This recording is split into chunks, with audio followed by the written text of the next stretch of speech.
اور پھر جو ہے وہ مرید عباس یزدانی کے بارے میں میں نے جو پڑھا اس کے مطابق مرید عباس یزدانی نے سپاہ محمد کی بنیاد ڈالی اور پھر غلام رضا نقوی صاحب بھی آ گئے اور مختلف لوگ آئے. اس کے ذرا بننے کا واقعہ کیا ہے؟ مرید عباس یزدانی جو ہیں وہ چونکہ آئے تھے ٹی جے پی سے اور ان کے ساتھ کچھ اور بھی لیڈرز یقیناً تھے, انہیں جو ہے وہ اس کا chairman kind of thing appoint کیا. وہ فاؤنڈر بھی وہی تھے. فاؤنڈر کے بارے میں تھوڑی سی جو ہے نا وہ اختلاف رائے پایا جاتا ہے لوگوں میں. کچھ کہتے ہیں وہ تھے, لیکن کچھ کہتے ہیں کہ وہ جو انیشیٹو تھا وہ غلام رضا نقوی اور کچھ اور لوگوں کا تھا.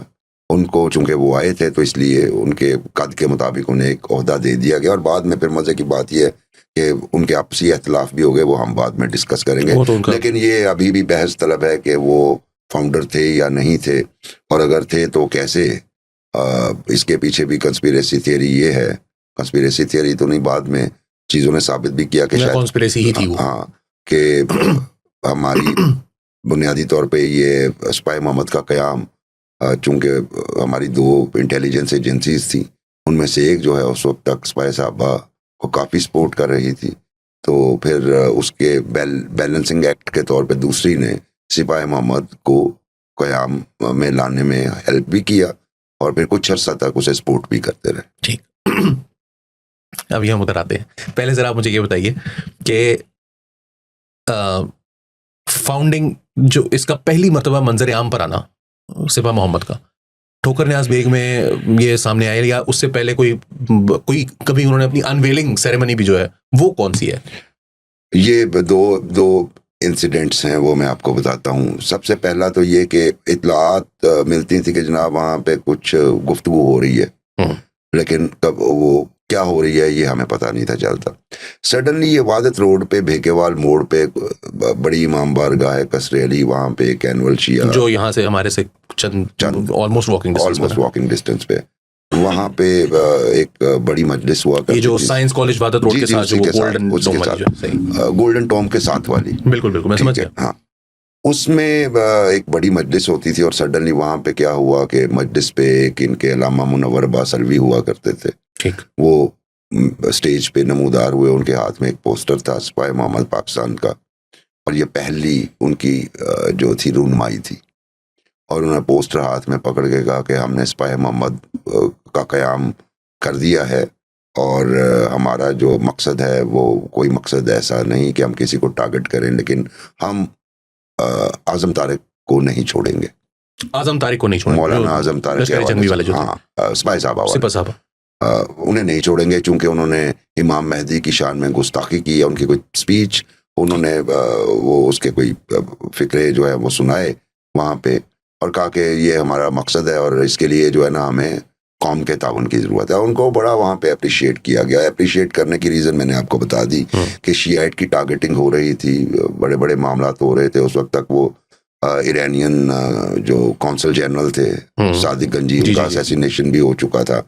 اور مزے اچھا, یہ پچھلے پروگرام میں ہم نے ڈسکس کیا ہے صادق گنجی صاحب کا اسیسینیشن. ہاں, اور اس میں آپ کو میں ایک بات بتاؤں, حق نواز جھنگوی کے اسیسینیشن کے بعد صادق گنجی کا اسیسینیشن ہوا, اور میں آپ کو یعنی میری باقاعدہ دکھ بھی ہوا, اور مجھے مطلب حیرت بھی ہوئی کہ وہ جو ریئیکشنری ہوئے سپاہ صحابہ کے لوگ, لشکر جنگوی کے لوگ جنہوں نے ٹارگٹ کیا, وہ ایک اس سے ہمارے کوسچن مارک آتا ہے پولیس پہ بہت بڑا, اور آپ اس کو ویریفائی بھی کر سکتے ہیں کہ وہ ایک اسپیشل برانچ کی رپورٹ تھی جس میں اس نے لکھا, جو بھی چھوٹا یہ صحیح تھا, کہ جو حق نواز جھنگوی کا اسیسینیشن ہے اس کے لیے ویپنز صادق گنجی اپنی گاڑی میں جھنگ میں لے کے جا کے حوالے کر کے آیا. اچھا, اور اس کو جب انویسٹیگیٹ کیا تو ایک ذرہ برابر بھی ایویڈنس نہیں ملی بعد والے دنوں میں. تو یعنی اس نے بیٹھے ہوئے کس فریم آف مائنڈ میں رپورٹ لکھی, کیوں لکھی, جس کے نتیجے میں اتنا بڑا ایک ہمارا ڈپلومیٹک کرائسس بھی ہوا, لیکن اس کاؤنٹر پروڈکٹیو ہوئی وہ رپورٹ. اس کا نتیجہ کیا نکلا کہ ایران نے پھر مزید اپنی ایفرٹس ڈبل کر دی پاکستان میں کچھ گروپس کو سپورٹ کرنے میں, جب ان کے اپنا ایک یہاں پہ کونسل جنرل ہوا. لیکن اس کے پیچھے میں صرف یہی کہہ رہا ہوں کہ وہ ایک ارریسپانسبل رپورٹ بائی اسپیشل برانچ. اچھا سر, یہ ایک یہ اداروں کے اندر بھی ایک نظریاتی لوگ، ظاہر سی بات ہے کہ وہ زمانے میں بہت ایک چارجڈ قسم کا پولرائز انوائرمنٹ تھا، بٹ یہ جو صادق گنجی کا قتل ہے، یا آپ دیکھ لیں کہ مزار شریف میں جس وقت وہ ایک میسیکر ہوا، جو کہ آبویسلی پہلے ایک میسیکر ہو چکا تھا جو کہ طالبان کا ہوا تھا، اس کے بعد انہوں نے جوابی میسیکر کیا، تو اس کے اندر ایرانین جو ایمبیسی کے 8-9 لوگ تھے انہوں نے قبضہ کیا، اور انہوں نے باقاعدہ پاکستان کو انفارم کیا کہ ہم یہاں پر ہیں، ہمیں یہاں سے نکلنے کے لیے آپ رستہ فراہم کروائیں، اور پھر وہ وہاں پر گئے اور جا کے ان کو قتل کر دیا، اس سے پہلے شاید وہ وہاں پر پہنچے بھی نہیں تھے. سو یہ جو کیا یہ اس میں جسٹ ایک اسپیشل برانچ کا ASI اتنی بڑی کارروائی ڈال سکتا؟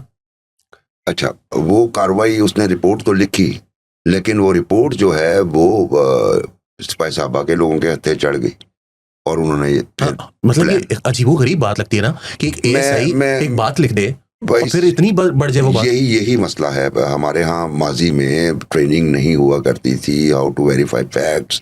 آپ گئے ہیں، کسی نے آپ سے جھوٹ بول دیا تو آپ نے وہ بھی نوٹس میں لے لیا ہے، اور جب آپ کا پہ پریشر آیا تو آپ نے اب رپورٹ لکھنی ہے، تو جو آپ کے پاس ہے آپ نے لکھ دیا، اس کو ویریفائی کی. ماضی میں یہ پریکٹس بڑی کامن رہی ہے، اسی لیے پولیس کی انویسٹیگیشن جو ہیں وہ فالٹی آج تک وہ ایک پرابلم ہے. تو رسپانسبلٹی تو آج تک چل رہی ہے، لیکن وہ بہرحال اپنی جگہ پہ ایک بہت بڑا وہ کرائسس اس کے نتیجے میں آیا، تو وہ یہ تھا اپنی جگہ پہ، اور یہ ویریفائڈ ہے جو میں آپ کو بتا رہا ہوں. ٹھیک، یہ ویریفائڈ ہے.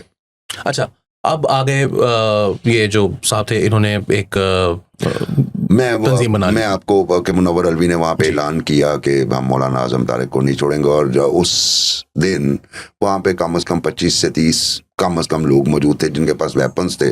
اچھا، ویپنز وہ جب دیکھے تو وہ کوئی سوفسٹیکیٹڈ نہیں تھے، ان میں میکسیمم جو ہے نا آپ کے پاس پمپ ایکشن گن، اور اس کے بعد وہ کائنڈ آف 222 AK-47 ایک آدھ نظر آئی، کاربائنز. ٹھیک ہے، جس کا مطلب یہ تھا کہ وہ ویپن ان کے پاس تھے، لیکن اگر دوسری طرف بھی ویپن ہو تو مقابلہ کوئی نہیں تھا. البتہ اس کے بعد جو سیکنڈ ان کا شو تھا، وہ میں چونکہ ایز اے جرنلسٹ اسے کور کرنے گیا تھا، موچی دروازہ میں تھا. ٹھیک، موچی دروازہ میں سپاہی محمد نے کانگریگیشن، جو کہ ایک ہیویلی شیعہ پاپولیشن جہاں پر باہر موچی دروازہ گراؤنڈ، جو مشہور موچی دروازہ گراؤنڈ. اچھا، وہاں پہ رکھنے کی وجہ یہ تھی کہ اندرون جو محلہ شیعہ اندر موجود ہے، وہاں سے انہیں میسو سپورٹ ملتی تھی اور مل سکتی تھی، اس لیے موچی دروازے میں رکھا. کافی افراد ادھر گئے، اور اب وہاں پہ ہم نے دیکھا کہ پولیس بہت زیادہ تعداد میں موجود ہے، انٹیلیجنس ایجنسیز بہت زیادہ تعداد میں موجود ہیں. یہ وہ وقت ہے 93 غالباً، جی، جب 92-93 کا تقریباً، یہ 93 ہے جس کی میں آپ کو بات سنا رہا ہوں. پنجاب حکومت تھی میاں منظور احمد بٹو کی، آ گئی تھی اس وقت، آ چکی ہوئی تھی، اور ان کے جو ہیں وہ ایک ایڈوائزر تھے جو سپاہی صحابہ کے ایک قریبی رہنما تھے، وہ ان کے ایڈوائزر تھے، اور پروٹوکول انہیں ملتا تھا. تو یہ وہ وقت تھا، اس لیے پولیس بہت زیادہ تھی. اور وہاں پہ اب میں ڈھونڈ رہا ہوں کہ چونکہ یہ اب رونمائی تھی غلام رضا نقوی کی، ٹھیک، رائٹ. تو وہاں پہ میں کچھ لوگوں کو دیکھ رہا ہوں، اب کچھ جرنلسٹ بھی ہیں، فوٹوگرافرز بھی ہیں، سیکیورٹی ان کی اپنی موجود ہے. ایک صاحب آئے ہیں، چھوٹی سی داڑھی رکھے، گلے میں کیمرہ ڈالا ہے، وہ ہاتھ میں لا کے چلے گئے. ہم نے کہا کوئی نیوز فوٹوگرافر ہے. وہ جب اناؤنسمنٹ ہوئی تو وہی نیوز فوٹوگرافر صاحب جو تھے وہ سٹیج پہ بیٹھے ہوئے تھے، اور انہیں جو ہے وہ کراؤن پہنایا جا رہا تھا ایک جو موچی دروازہ کے کچھ شیعہ لوگوں نے. اور وہاں پہ پھر بڑی میسو فائرنگ ہوئی. اس دن ویپنز بھی ہمیں ویپنز بھی جو ہیں امپرووائزڈ نظر آئے، یعنی وہ پہلی کال کے بعد کہ سپورٹ کیجئے، اس کے بعد ویپنز جو ہیں وہ سوفسٹیکیٹڈ ہوتے ہوئے ہمیں نظر آئے. یہ پہلی رونمائی تھی. اور اس کے بعد لوگوں نے TJP یا TNFJ سے ہٹ کے، یا جو ISO تھی اور ایک اور ISO سے ایفیلیٹڈ جماعت بنی تھی پاسبان، جی، اس کی بجائے جو افیکٹڈ فیملیز تھی انہوں نے سپاہی محمد کی طرف دیکھنا شروع کر دیا. اچھا، اس کا امپیکٹ یہ بھی ہوا کہ وہ تھوڑی سی ہم نے محسوس کی کہ خوف کی فضا جو ہے پاکستانی معاشرے میں، پہلے تو ایک طرفہ ٹریفک چل رہی تھی، لیکن اس وقت وہ پھر دو طرفہ ہو گئی، کیونکہ پھر یہ بھی ہونا شروع ہوا، جو ویو خوفناک اس کے بعد آئی ہے وہ بڑی ٹیریبل تھی. یعنی صبح کو ایک اگر سنی کو مارا جا رہا ہے شام کو شیعہ ہے, صبح شیعہ ہے شام کو سنی ہے. اس کے بعد اگر کسی ایک مجلس پہ اٹیک ہوا ہے تو جوابی طور پہ کسی مدرسے یا مسجد پہ بھی اٹیک ہوا ہے. سو یہ والی جو خوفناک سین تھا یہ اس دوران اس کے بعد پھر جاری ہوا.